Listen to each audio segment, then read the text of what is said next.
Hello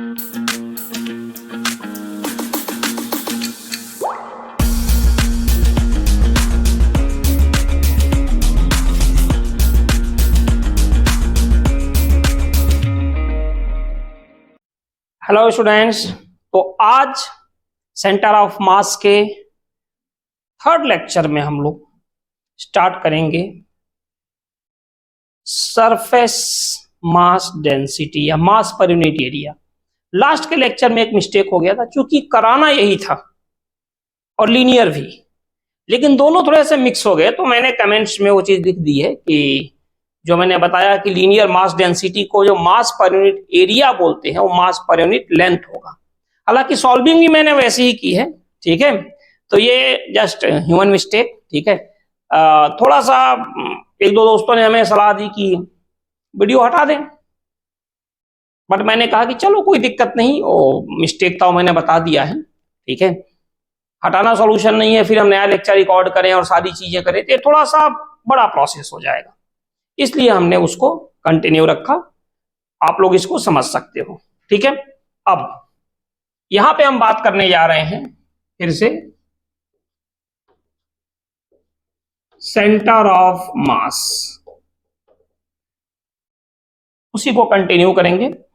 इसमें थोड़ा सा इस बार हमें यह ध्यान रखना है कि एक दो न्यूमेरिकल्स हैं, स्टार्ट बिल्कुल बेसिक से करेंगे जो अपने न्यूमेरिकल्स होते हैं, और इसके बाद फिर हम ऑब्जेक्टिव क्वेश्चन भी ट्राई करेंगे, ठीक है। तो चलिए बिल्कुल स्टार्ट है बेसिक से करते हैं। यहां पर सबसे पहले तो एक सिंपल सा क्वेश्चन करते हैं। जैसे मान लीजिए एक्स है, ये वाई है, एक्स वाई प्लेन है अपने पास, ठीक है। एक्स वाई प्लेन में यहां पे हमने जैसे 1 ग्राम का कोई मास रख दिया, और यहां पे भी हमने रख दिया मान लीजिए कि 3 ग्राम का मास।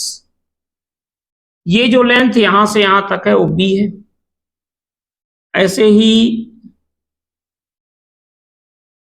तो वहां से जो रख दिया हमने यहां पे भी रख दिया 2 ग्राम का मास, और यहां पे 4 ग्राम का, और इसको हमने एज्यूम किया कि ये क्या है, ए इतना है।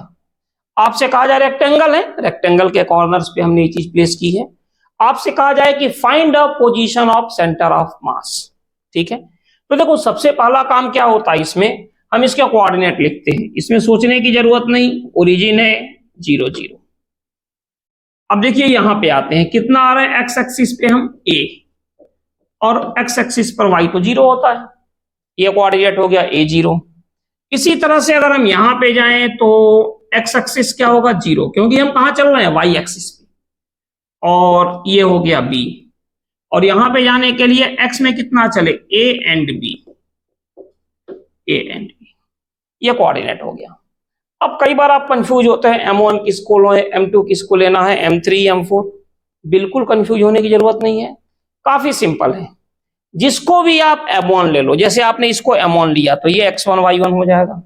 जरूरी नहीं आप इसको ले लो M1 4 को, लेकिन ये X1 और ये Y1 होगा। आपने M2 इसको ले लिया 2 ग्राम को, तो ये X2 और ये Y2। इसी तरह से अगर आपने M2 3 ग्राम को लिया तो इसके कोऑर्डिनेट भी X2 और Y2। मीन जिसको आप 1 दोगे M1, तो उसके कोऑर्डिनेट को भी 1 1 दे दो XY में। जिसको आप 2 दोगे उसके कोऑर्डिनेट को भी आप 2 और 2 दे दो। तो देखिए यहां से सबसे पहले हम यहां कंसीडर करते हैं M1 M2 M3 and M4। चलो सर्कल में लेते हैं ऑर्डर में। M1 क्या है 1 ग्राम, M2 क्या है 2 ग्राम, M3 क्या है 4 ग्राम, और M4 क्या है 3 ग्राम। कितने हैं अपने पास। अब X1 M1 के लिए क्या है 0 0, यानी X1 0 और Y1 0। M2 किसको लिया 2 ग्राम को, तो ये X2 Y2। X2 क्या होगा A, और Y2 होगा 0। M3 क्या है 4 ग्राम, ये तो X3 जो होगा ये होगा A, और Y3 होगा B। M4 क्या है 3 ग्राम, तो ये क्या होगा, x4 क्या होगा 0 एंड y4 जो होगा वो होगा b। कोई दिक्कत? देखिए m1 1 ग्राम 0 0 0 0, m2 क्या है 2 ग्राम कोऑर्डिनेट a0, m2 2 ग्राम कोऑर्डिनेट a0, m3 क्या है 4 ग्राम, m3 4 ग्राम कोऑर्डिनेट ab 4 ग्राम ab, m4 क्या है 3 ग्राम कोऑर्डिनेट 0b, m4 3 ग्राम कोऑर्डिनेट 0b। ये हो गया अपने पास। अब अगर हम बात करें XCM की, तो XCM अपने पास होता है m1 x1 plus m2 x2 plus m3 x3 plus m4 x4 whole divided by m1 plus m2 plus m3 plus m4। ये तभी होते हैं जब सारे अलग अलग हों। ठीक है, अब देखिए यहां से ऐसे अगर देखा जाए तो फिर XCM क्या क्या आ गया, m1 x1 1 into 0 plus m2 x2 2 into a, m3 x3 4 into a plus m4 x4 3 into 0 divided by 1 plus 2 plus 4 plus 3, तो 4 टू 6 a अपान 10 यानी 3a अपान 5। ये जो कोऑर्डिनेट हो गया अपने पास, ये आ गया XCM, एक्स सेंटर ऑफ मास की पोजीशन। ठीक है, अब अगर हम बात करें YCM की, YCM तो ये क्या होगा, m1 y1 plus m2 y2 plus m3 y3 plus m4 y4 divided by कितना, m1 plus m2 plus m3 plus m4। ये अपने पास हो गया। तो ये क्या हो जाएगा यहां से, m1 1 इंटू, देखिए 1 into 0 plus 2 into 0, 1 into 0 plus 2 into 0 plus 4 into B plus 3 into B plus 4 into B plus 3 into B divided by 1 plus 2 plus 4 plus 3। Calculation वैसे भी आप देख लेना, 7b अपान 10। तो फाइनली जो अपने पास सेंटर ऑफ मास के कोऑर्डिनेट आ गए, वो आ गए कितने, 3a upon 5 and 7a upon 10 fraction में, या फिर अगर आप लिखना चाहते हो डेसिमल में तो 0.6a एंड 0.7b। काफी सिंपल है। ठीक है, ये तब होते हैं जब अलग अलग कोऑर्डिनेट के हैं। एक और कर लेते हैं आपके प्रैक्टिस के लिए ट्रायंगल का, फिर हम इसमें आगे बढ़ते हैं कि centre of mass per unit area की आज हम बात करेंगे, जिसमें कि मिस्टेक हमसे हो गया था, मैंने पहले भी आपको बताया था। ठीक है, होता है, दिमाग में बहुत सारी चीजें चल रही थी। एक्चुअल में इलेक्ट्रोमैग्नेटिक इंडक्शन का भी लेक्चर देना था, और लास्ट में जब मैं यहाँ पे आया तो मूड चेंज हो गया और हुआ कि चलो यार सेंटर ऑफ मास करते हैं। जो स्टूडेंट्स थे अनफॉर्चुनेटली उस दिन कोई नहीं आया, अदरवाइज बोल देते। अच्छा, जब आए तो लेट आए यहां से थोड़ा सा। ठीक है, तो इस वजह से फिर वो चीजें हो गई। ठीक है, तो क्लियर है, आप इसका फोटो ले सकते हो, स्क्रीनशॉट। ठीक है ना, चलिए आगे बढ़ते हैं। इसका हम लोग एक थर्ड करते हैं, वो 3 चार्ज का जो ट्रायंगल पे रख के, और फिर हम आएंगे सरफेस मास डेंसिटी वाले पोर्शन पे।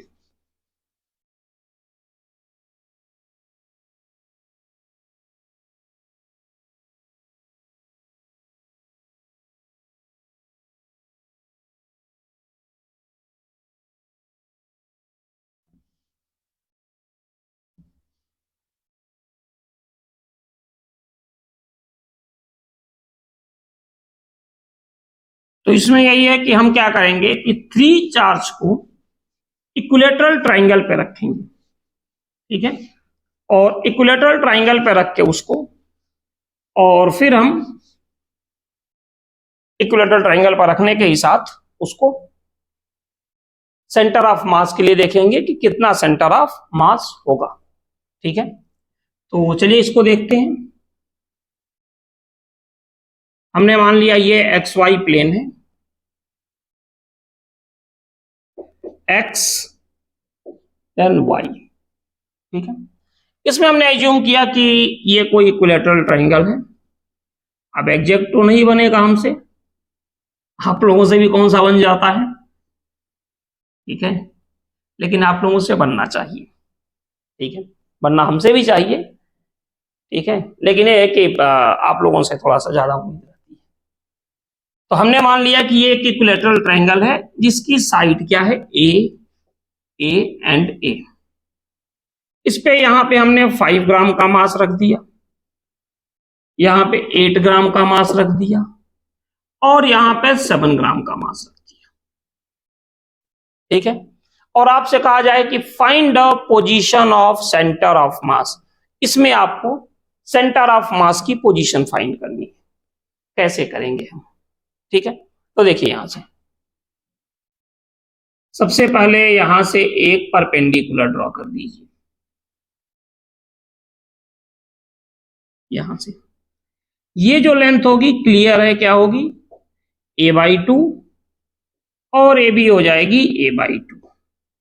इसका नाम लिख लेते हैं, ये ओ दुनिया जानती है, ए बी एंड सी, ये अपने पास है। तो अगर हम यहां पे देखें तो ये जो एंगल है ये 60 है, ठीक है।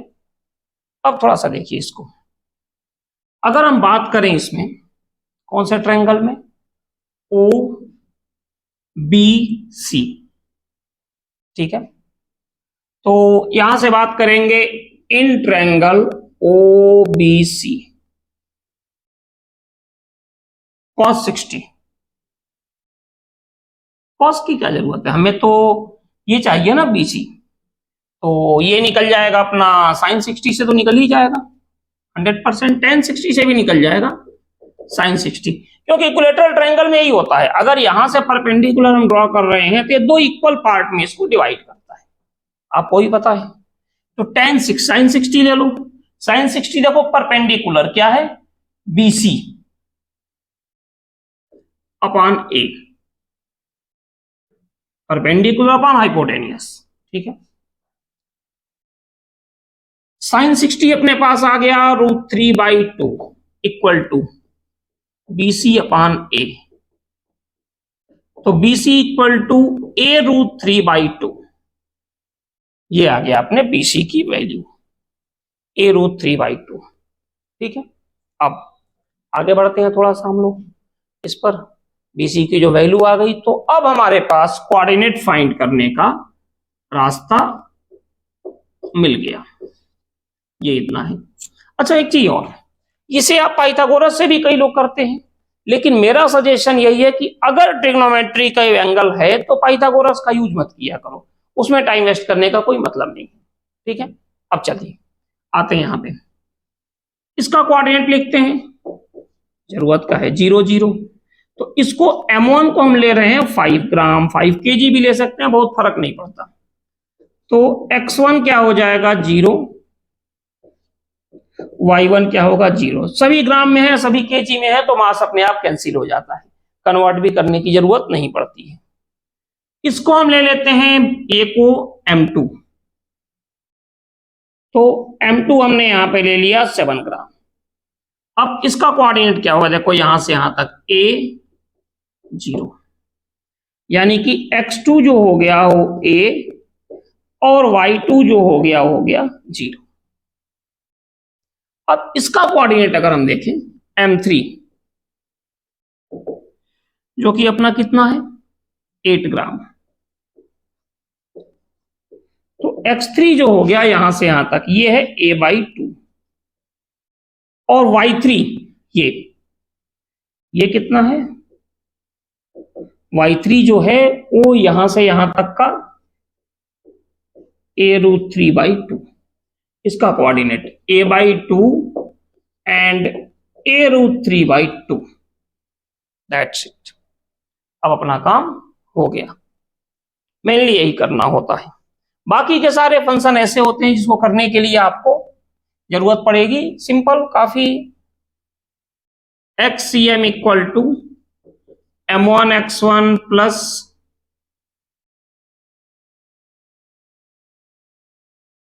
मार्कर को कुछ हो गया,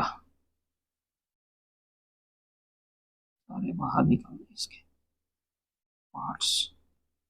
चलिए सही है, m1x1 plus m2x2 plus m3x3 whole divided by m1 plus m2 plus m3, ये होगा। तो अगर यहां से देखें तो m1 क्या है, 5 इंटू 0 प्लस 7 इंटू 0, नहीं 7 इंटू ए, ओरिजिन पे है ना, 7 into A plus 8 into a/2 divided by 5 plus 7 plus 8, solve कर लेना, ठीक है। इसी तरह से YCM भी वही सेम होगा, m1y1 plus m2y2 plus m3y3 whole divided by m1 plus m2 plus m3। तो YCM equal to 5 into m1y1 0 plus, इसमें तो 2 जीरो होंगे, 7 इंटू 0 प्लस 8 इंटू कितना, a√3/2 whole divided by 5 plus 7 plus 8। और यहां से आप सेंटर ऑफ मास फाइंड कर सकते हो इसका, ठीक है। तो ये तो सिंपल से क्वेश्चन हो गए। अब सरफेस मास डेंसिटी, उसको हम करते हैं। मैंने बताया था लास्ट टाइम पे जो मिस्टेक हुई थी, ठीक है, पिछली बार हुआ था लीनियर मास डेंसिटी, ठीक है। अब यहां पे हम बात कर रहे हैं सरफेस मास डेंसिटी की। हालांकि कुछ बुक्स ने सरफेस मास डेंसिटी को भी लैम्डा से दिया है, ठीक है। तो लेकिन हम यहां पे बात कर रहे हैं सरफेस मास डेंसिटी, जिसको कि हम डिनोट करते हैं सिग्मा से, ठीक है।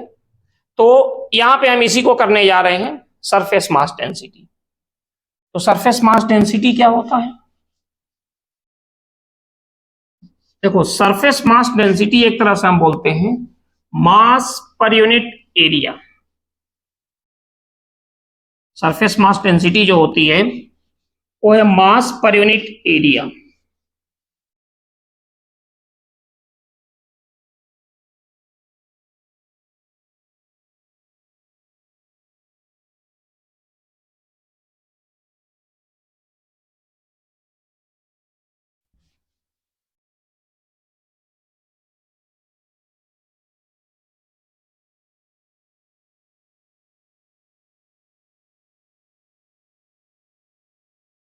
चलिए स्टार्ट करते हैं।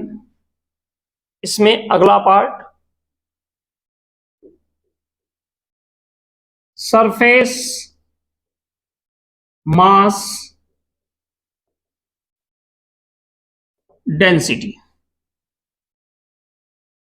सरफेस मास डेंसिटी को हम लोग करना है, तो कैसे करेंगे, देखिए ध्यान से। सरफेस मास डेंसिटी को डिनोट करते हैं सिग्मा से। ये होता है मास पर यूनिट एरिया, ठीक है। इसका मतलब होता है नेट मास अपॉन टोटल एरिया, ठीक है। जैसे फॉर एग्जांपल ये कोई थिन शीट है, इसका एरिया ए है और मास क्या है, कैपिटल एम। तो सरफेस मास डेंसिटी अगर हमें निकालना है तो क्या हो जाएगा, total mass upon total area, ये हो जाएगा। इसी में जैसे अगर हमने एक छोटा सा ये कोई पोर्शन निकाल लिया, यहां पे इसका जो एरिया है वो A1 है और इसका मास हमने मान लिया M1, तो जो M1 होगा ये क्या होगा, सिग्मा A1। ठीक है, सेम कॉन्सेप्ट, अगर ए एरिया का मास कैपिटल M है तो यूनिट एरिया का मास क्या होगा, कैपिटल M अपान ए। ठीक है, तो A1 एरिया का मास कितना होगा, कैपिटल M अपान ए इंटू A1 होगा। A1 एरिया का मास कैपिटल M अपान ए इंटू A1। अगर ये हो गया तो A1 एरिया का मास हमने लिया कितना है, M1, और M अपान ए क्या है, सिग्मा इंटू A1। ठीक है, ऐसे ही अगर यहां एक छोटा सा सेगमेंट ले लें जिसका कि मास क्या हो DM और एरिया DA, ये मैं क्यों बता रहा हूं, इसलिए कि अभी हम लोग करने जा रहे हैं इसके बाद से जो सेमी सर्कुलर डिस्क होता है उसका सेंटर ऑफ मास हमें यहां पे निकालना है, इसी के लिए हम लोग इसका यूज कर रहे हैं। ठीक है, तो DM इक्वल टू क्या होगा, सिग्मा DA। चाहो तो आप वही प्रोसेस दोबारा कर सकते हो कि ए एरिया का मास M है, कैपिटल M, यहां से तो यूनिट एरिया का क्या होगा, कैपिटल M अपान ए, तो DM एरिया का मास क्या होगा, कैपिटल M अपान ए इंटू DA, और DM एरिया का मास क्या है, सिग्मा इंटू DA। ऐसे भी कर सकते हैं, सिंपल है। जब हमें मास निकालना होता है तो हम क्या करते थे, mass per unit length into length of the part या सेगमेंट। इसी तरह से यहां पर भी है, mass per unit area means total mass upon total area, और अगर उसमें हमें मास निकालना है तो क्या करेंगे, mass per unit area into area of the part. Clear है, फिर सुन लीजिए, mass per unit length equal to mass equal to, अगर लेंथ में डिस्ट्रीब्यूशन है तो मास equal to mass per unit length into length, जो भी पार्ट है उसका। उसी तरह अगर एरिया में डिस्ट्रीब्यूटेड है तो क्या होगा, मास per unit area into area, उससे हम लोग मास फाइंड कर लेंगे। ठीक है, अब आप यहां पे देखिए, तो यहां से क्या हो जाएगा, सिग्मा इक्वल टू क्या था अपने पास, M अपान ए, तो यूनिट ऑफ सिग्मा क्या होगा, यूनिट ऑफ M अपान ए, यानी केजी पर मीटर स्क्वायर। डायमेंशन क्या होगा, dimension of sigma M L minus 2 T0। और इसको थोड़ा ध्यान से आप देख लीजिए, वजह क्या है, क्योंकि आगे आप पढ़ोगे ना इसके बाद, तो हम कोई चेंजिंग नहीं करते हैं, बस जहां मास है वहां चार्ज ला देते हैं। ठीक है, तो चलिए आगे हम लोग सेमी सर्कुलर डिस्क का काम करते हैं।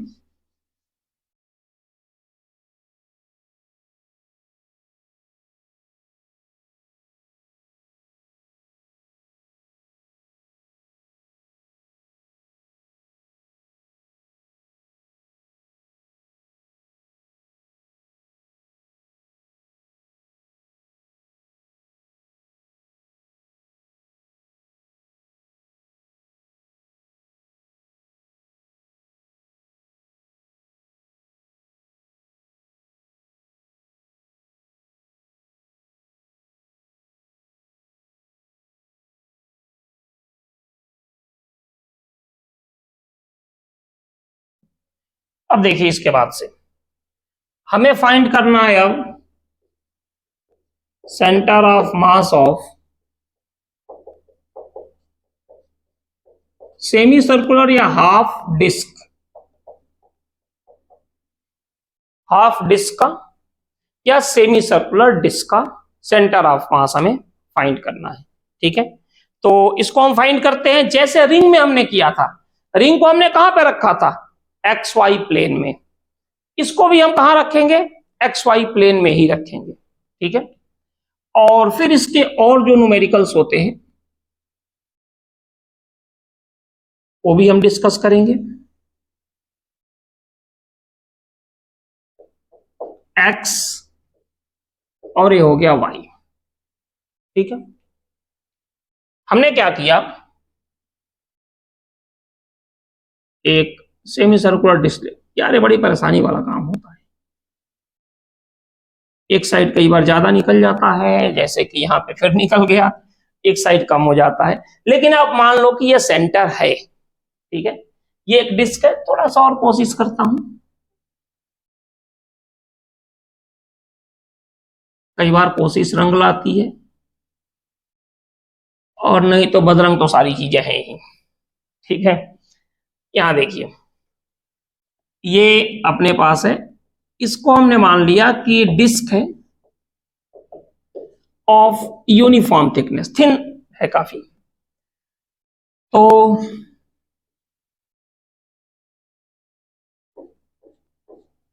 ये पूरा डिस्क है, ऐसे कर रहा हूं ताकि ये लगे कि हाँ चलो भाई ये डिस्क है, रिंग नहीं है। हालांकि लिख भी दिया हमने वहां पे, ये डिस्क है अपने पास। अब इसमें सबसे पहले हम क्या फाइंड करेंगे,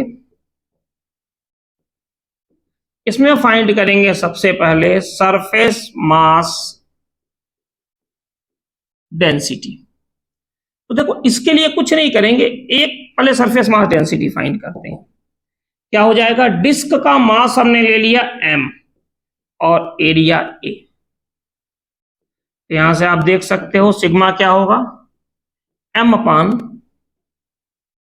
ये पूरा का पूरा होता तो कितना एरिया होता, पाई आर स्क्वायर, लेकिन ये तो हाफ है, तो हो जाएगा पाई आर स्क्वायर बाई 2।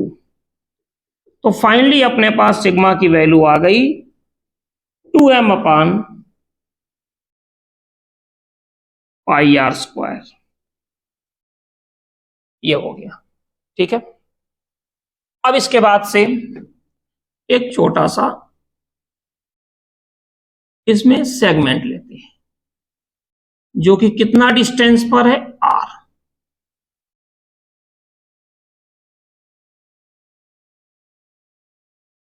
यहां पे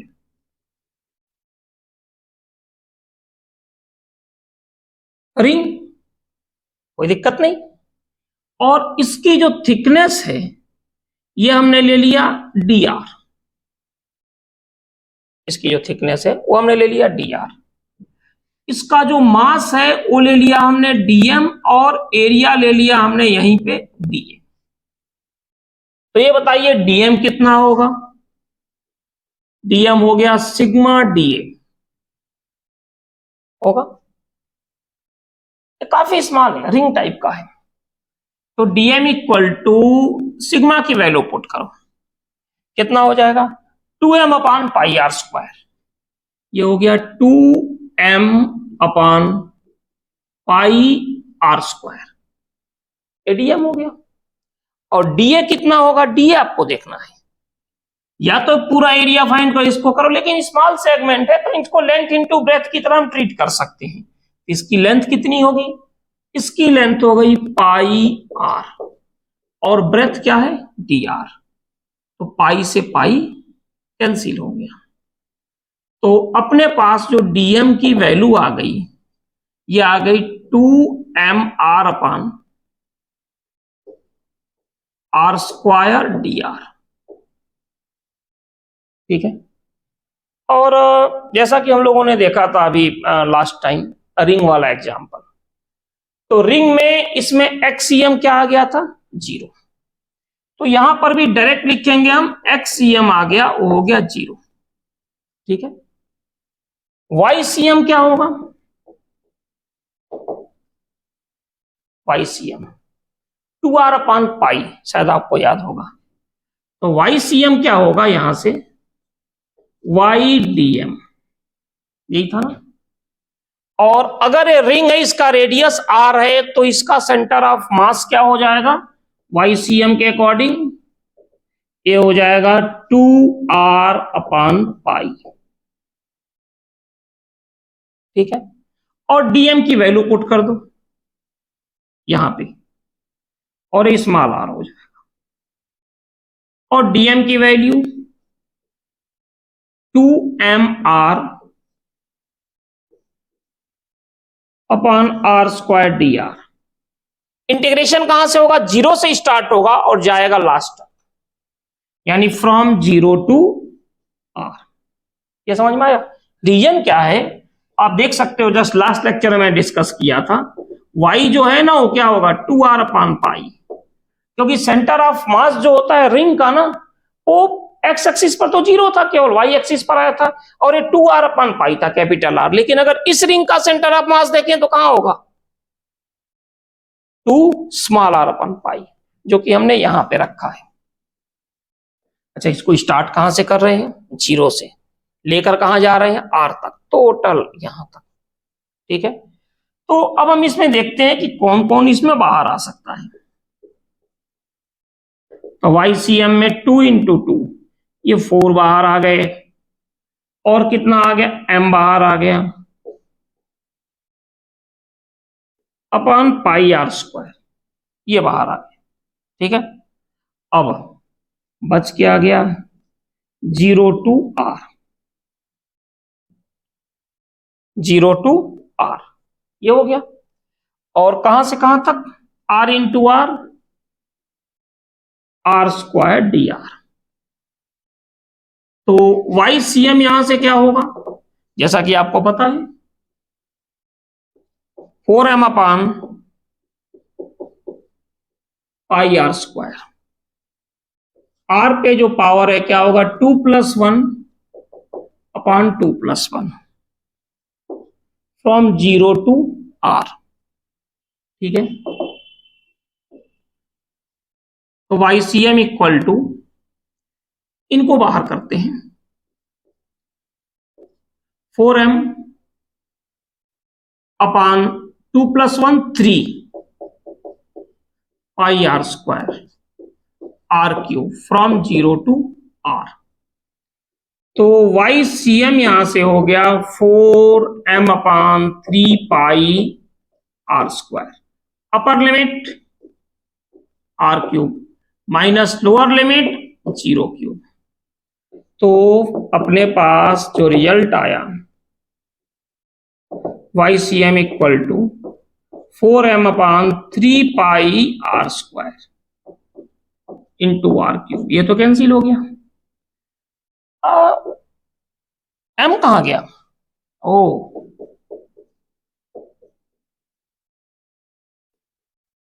वही हम सोच रहे थे। तो 1/m,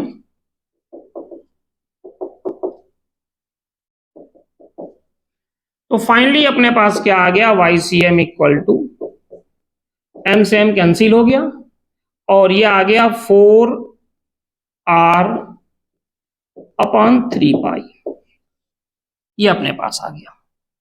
ठीक है, तो ये निकल गया अपना सेंटर ऑफ मास। तो फाइनली क्या हो जाएगा, सेंटर ऑफ मास जो आ गया वो आ गया 0 एंड 4r अपॉन 3 पाई। ठीक है, ध्यान दीजिएगा इसमें m। ठीक है, वो मोमेंट ऑफ इनर्शिया क्या आता है, आर स्क्वायर डी एम, और इन सब काफी हद तक एक जैसे होते हैं। ठीक है, तो फाइनली अपने पास ये आ गया centre of mass of a half disc, ये कंडीशन आ गई। ठीक है, सरफेस चार्ज डेंसिटी भी होगी, सरफेस मास डेंसिटी भी होगी अपने पास। इसके बाद एक छोटी सी और चीज बच जाती है जो हम सोच रहे हैं यहां पे डिस्कस कर लें, और उसके बाद इस लेक्चर को बाइंड अप करें। वो है कौन सी चीज, वॉल्यूम मास डेंसिटी। इसकी भी कई बार जरूरत पड़ती है हम लोगों को, वॉल्यूम मास डेंसिटी। तो वॉल्यूम मास डेंसिटी को हम रो से डिनोट करते हैं।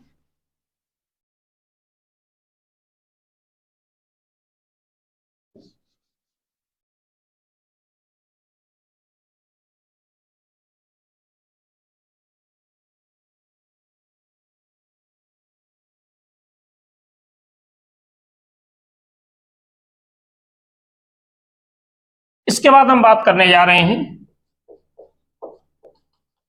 Volume mass density. इसको बेसिकली हम डिनोट करते हैं किससे? रो, RHO, स्पेसिफिक रेजिस्टेंस वाला, आप लोगों ने पहले पढ़ा होगा। तो वॉल्यूम मास डेंसिटी हम यहां से करेंगे।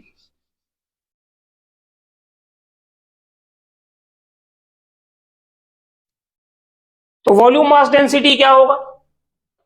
देखो, इसको बोलते हैं मास पर यूनिट वॉल्यूम। जैसे मान लीजिए ये कोई स्फीयर है, सॉलिड स्फीयर, ये कोई सॉलिड स्फीयर है, इसका रेडियस क्या है? R, ठीक है, ये पूरा। और एक चीज और याद रखिएगा, जब तक हॉलो कहा नहीं जाए, केवल स्फीयर बोल दिया गया, देखो सॉलिड या हॉलो इन्होंने बोल दिया तो कोई प्रॉब्लम ही नहीं है, सॉलिड बोल दिया अपने मुंह से या हॉलो बोल दिया, कोई प्रॉब्लम नहीं, कहीं से भी 1% की प्रॉब्लम नहीं है, ठीक। लेकिन अगर बोलते हैं केवल स्फीयर या केवल सिलेंडर, तो सबका एक ही मतलब होता है, सॉलिड, ठीक है। जब तक हॉलो नहीं बोले तो हॉलो नहीं लेना है, ठीक है। तो सरफेस मास डेंसिटी जो होगा रो, ये हो जाएगा total mass upon total volume, ये होता है वॉल्यूम मास डेंसिटी। अब हमने मान लिया कि इस स्फीयर का जो मास है वो कैपिटल M, तो जो वॉल्यूम मास डेंसिटी होगा, मास पर यूनिट वॉल्यूम, ये हो जाएगा total mass upon total volume. क्या होगा? अभी हम इसको V से डिनोट करते हैं, भाई जरूरी नहीं कि स्फीयर ही हो, ये ठीक है। तो रो इक्वल टू यहां से हो जाएगा M upon 4/3 pi R cube. तो rho equal to 3M upon 4 pi R cube, ये हो गया। अब देखिए इसके बाद अगर हम एक कंसीडर करें यहां पे छोटा सा पार्ट,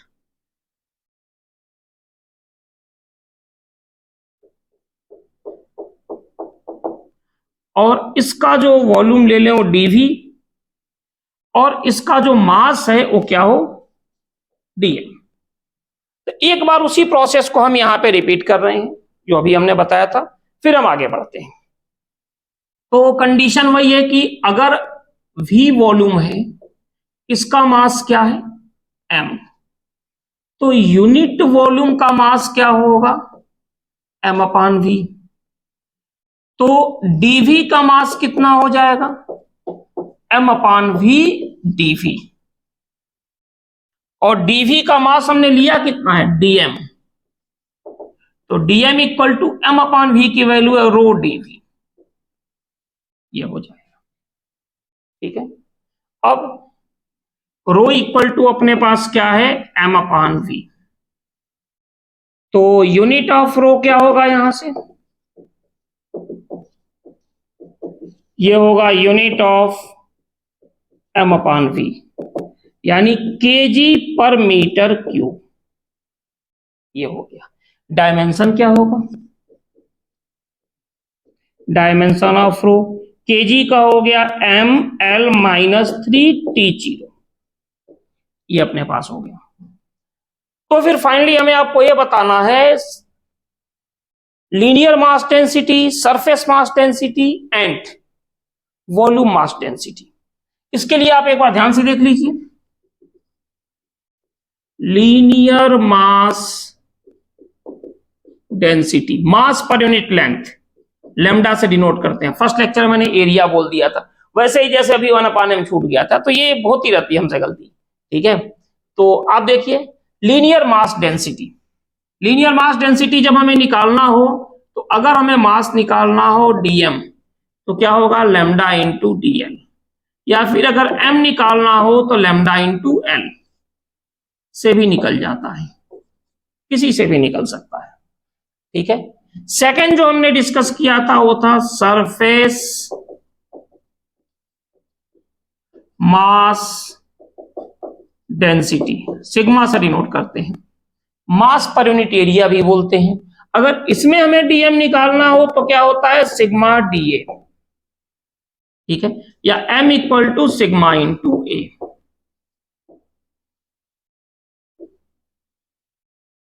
और लास्ट वाला क्या है, volume mass density. Volume mass density में क्या होता है, dM equal to rho into dV, या फिर M equal to rho into V. तो इस चीज को थोड़ा अच्छे से आपको याद रखना है। अगर मान लीजिए कि लैम्डा के फॉर्म में है, जिसको कि बोलते हैं मास पर यूनिट लेंथ, इसको बोलते हैं मास पर यूनिट एरिया, इसको हम क्या बोलते हैं, मास पर यूनिट वॉल्यूम।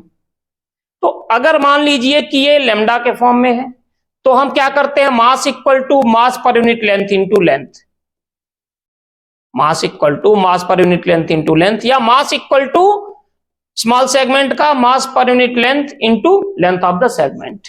इसी तरह मास equal to mass per unit area into area, या फिर स्मॉल सेगमेंट का मास equal to mass per unit area into area of the segment. इसी तरह से वॉल्यूम में मास per unit volume into volume, या फिर मास ऑफ द सेगमेंट निकालना हो तो mass per unit volume into volume of the segment. ये तीन चीजें होती है, लैम्डा, सिग्मा एंड रो। बाकी सिंबल इंटरचेंज हो सकते हैं कुछ बुक्स में, जैसे उन्होंने बोल दिया लीनियर मास डेंसिटी सिग्मा है, तो अब आप लैम्डा मत लो, सिग्मा लो, sigma equal to mass upon length ले लो। अगर इन्होंने बोल दिया लीनियर मास डेंसिटी रो है, जैसे अरिहंत की कुछ बुक्स में है, आप देख सकते हो, ठीक है, ऋषि पांडे जी की जो बुक है उसमें है, तो फिर आप रो इक्वल टू ले लोगे एम अपॉन एल। लेकिन स्टैंडर्ड ये होता है, और वो भी स्टैंडर्ड ऐसा नहीं है, लेकिन वो कभी कभार चेंज कर देते हैं सिंबल को, ठीक है। तो कॉन्सेप्ट क्लियर रखिए, मास equal to mass per unit length into length. अगर एरिया में निकालना है तो mass per unit area into area, और अगर वॉल्यूम में निकालना है तो mass per unit volume into volume. तो इतना आपको करना है। ये हो गया इसका बेसिक पार्ट। अब अगर किसी बॉडी को डिस्प्लेस करेंगे तो सेंटर ऑफ मास की पोजीशन में क्या चेंजिंग आएगी, कैसे आएगी, तो इसके लिए हम अगले लेक्चर में मिलते हैं, ठीक है। चलिए, ओके, थैंक यू।